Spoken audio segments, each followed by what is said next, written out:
আসসালামু আলাইকুম। নতুন আরো একটি ভিডিওতে আপনাকে স্বাগতম। আজকে আমি যে বিষয়টি নিয়ে কথা বলবো, আসলে এটা মারাত্মক একটা বিষয় ছিল আমার জন্য, যদিও আল্লাহ পাক আমাকে মাফ করছে। তো ইনকিউবেটরে আসলে কি ভুল করেছি, আপনাদের যেটার জন্য আসলে সংশোধন করার জন্য আপনাদের এটা একটু মনোযোগ দিয়ে আপনারা শুনবেন, দেখবেন। বিষয়টা হলো আসলে দেখার কিছু নয়, কথাগুলো শুনবেন। তো আমি কি ভুল করেছিলাম তাই নিয়ে আসলে কথা বলবো। তো ইনকিউবেটর মেশিনে আপনারা অনেকেই জেনে থাকবেন, আমার একটা ইনকিউবেটর মেশিন আছে যেটাতে আমার কোয়েল পাখির ডিমগুলো আমি ফুটিয়ে থাকি। তো ইনকিউবেটর মেশিনে ডিম দেওয়ার সময় অথবা ডিম আমি কি ভুল করেছিলাম সেই বিষয়টা নিয়ে কথা বলবো।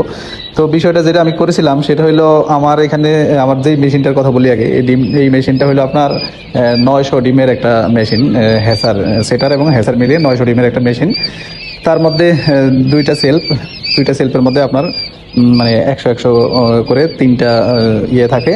এর মধ্যে একটা সেলফে 300, মানে দুইটা সেলফে 600। তো যেহেতু হ্যাসিং এখানে আপনার করা যায় 300, তো আপনার এই জন্য 300 করে দেওয়া হয়।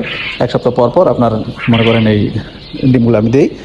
এখন আমি যে ভুলটা করেছি সেটা হলো, এখানে আমি ডেট তো অবশ্যই লিখে রাখি যে মানে কবে আমি দিলাম, আবার কবে হ্যাচিংয়ের নামাইতে হবে, ডিমগুলো কবে ফুটবে, এটা আপনারা অবশ্যই করবেন, না হলে কিন্তু একটা বিপদে পড়ে যাবেন। ঠিক আছে, আপনি দেখা গেছে আজকে ডিম বসাইলেন, আমরা জানি যে 17-18 দিনে কোয়েল পাখির ডিম ফুটে, অনেক সময় 16 দিনেও ফুটে।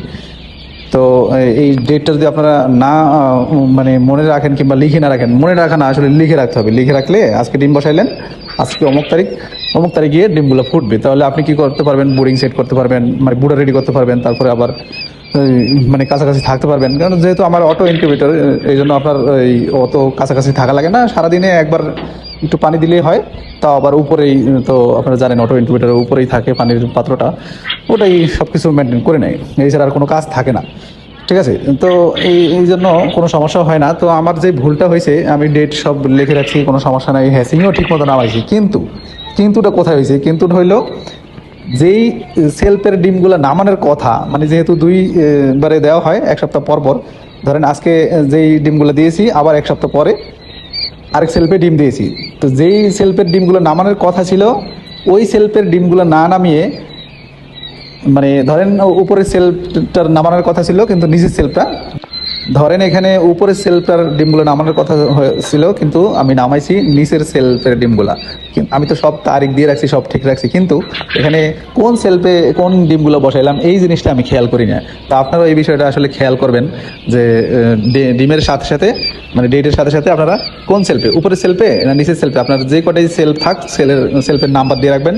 সেটা উপর থেকেও সিরিয়াল করতে পারেন কিংবা নিচ থেকেও সিরিয়াল করতে পারেন, যে কয়টাই থাক ওইভাবে সেলফ করে, ধরেন এই সেলফে আপনি 1 নম্বর সেলফে অমুক তারিখ ডিম বসাইলেন, এইভাবে দিয়ে রাখবেন, না হলে কিন্তু এই আমার মতো ঝামেলায় পড়ে যাবেন। তো আলহামদুলিল্লাহ, আল্লাহ পাক আমাকে মাফ করছে। আমি তো আসলে এই ডিমগুলোর আশাই ছেড়ে দিয়েছিলাম, কেননা আমরা জানি যতটুকু যে ডিম 18 দিনে 17 দিনে ফুটলেও আমরা 13 কিংবা 14 দিন বয়সে আমরা ডিমগুলা সেটার থেকে হ্যাচারে নামিয়ে দেওয়া লাগে, কেননা ওই সময় ডিমগুলা নাড়ানো যায় না, ডিমগুলা রেস্টে থাকা লাগে, বাচ্চাগুলা মানে বেরিয়ে আসার জন্য যে প্রস্তুতিটা নেওয়া দরকার সে তারা ওখানে নেয়। কিন্তু আমার ডিমগুলো কি হয়েছে, আমার ডিমগুলো আপনার ওই ইয়েতেই সেটারই ছিল। ডিমগুলো মনে করেন এই 17 দিন পর্যন্ত ঘুরছে, মানে 16 দিন পর্যন্ত ঘুরছে, ঘুরতে ঘুরতে মনে করেন বাচ্চা তো আর ওই রেস্ট কিংবা ওই সুযোগ পায় নাই। হঠাৎ দেখি যে কি ব্যাপার, আজকে 17 দিন হয়ে গেল, 16 দিন পার হয়ে 17 দিনে পড়ে গেল, আমার ডিম কেন ফুটতেছে না সেটারে, যে ডিমগুলো সেটারে দেওয়া হয়েছে। পরে এক সময় খেয়াল করে দেখি যে আপনার ওই সেটারে যে ডিমগুলো দেওয়া আছে, ওই ডিমগুলো থেকে একটা বাচ্চা ডিম মানে ডিমটা ফাটাচ্ছে। তাৎক্ষণিক ভাবলাম তাহলে তো এই ভুলই হয়েছে, মনেও পড়ছে তখন। সাথে সাথে কি করলাম, ওই ডিমগুলা নামিয়ে দিলাম সেটার থেকে হেসারে, আর যেগুলো আগে হেসারে নামানো ছিল ওগুলো আবার সেটারে দিয়ে দিলাম। তো মানে বিষয়টা হলো আল্লাহ পাক আমাকে মাফ করছে, এই জন্য বললাম। আমার আসলে মানে 300 ডিম থেকে আপনার 20টা ডিম বাদে, 20 পিস ডিম বাদে সবগুলো ডিমই মানে ফুটছে। আল্লাহ পাকের কাছে আসলে অশেষ মানে রহমত ছিল আমার জন্য হয়তো, এই জন্য আল্লাহ পাক আমাকে এই বিপদ থেকে উদ্ধার করছে। না হলে আসলে আমি তো বললামই, আমি আশাই ছেড়ে দিয়েছিলাম। কেননা এরকম ভুল যেমন আর না হয়, আপনারা যেমন না করেন, তার জন্য আসলে বিষয়টা একটু আপনাদের সাথে শেয়ার করলাম।